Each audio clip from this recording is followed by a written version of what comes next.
মম kitchen থেকে আপনাদের সবাইকে নমস্কার। আজকে আমি বিট বাটা আপনাদের শেয়ার করছি। এই বিট বাটা গরম ভাতে খেতে অসাধারণ লাগে। আমি দুটো বিট নিয়েছি, এক মুঠো ধনে পাতা নিয়েছি, দুটো কাঁচা লঙ্কা নিয়েছি, 10 কোয়া রসুন নিয়েছি। বিটগুলো আমি ছোট ছোট টুকরো করে কেটে নিয়েছি। মিক্সির জারে বিটগুলো দিয়ে দিচ্ছি, রসুন দিয়ে দিচ্ছি, কাঁচা লঙ্কা দিয়ে দিচ্ছি আর ধনে পাতা দিয়ে দিচ্ছি। শুকনোই আমি পিষে নিচ্ছি। পেশা হয়ে গেছে। কড়াইতে আমি সরষের তেল দিয়ে দিচ্ছি। তেলটা গরম হয়ে গেছে। 1 চামচ কালো জিরে দিয়ে দিচ্ছি আর 6 কোয়া রসুন আমি কুচিয়ে রেখেছিলাম সেটা দিয়ে দিচ্ছি।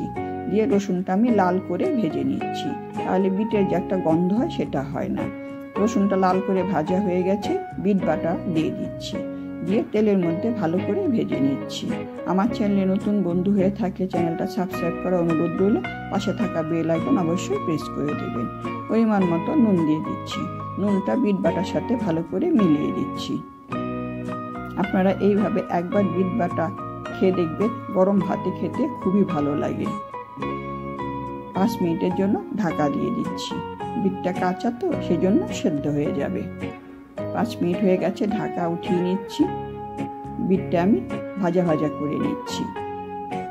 ফ্লেমটা একটু বাড়িয়ে দিচ্ছি। দেখুন বিটটা ভাজা হয়ে গেছে, দলা পাকিয়ে এসছে। এখন একটু উপর দিয়ে কাঁচা সরষের তেল দিয়ে দিচ্ছি। দিয়ে ভালো করে মিলিয়ে দিচ্ছি। গ্যাস বন্ধ করে বাটিতে নামিয়ে নিচ্ছি। বিট বাটা রেডি। আপনাদের বিট বাটা ভালো লাগলে লাইক করবেন, কমেন্ট করবেন, শেয়ার করবেন।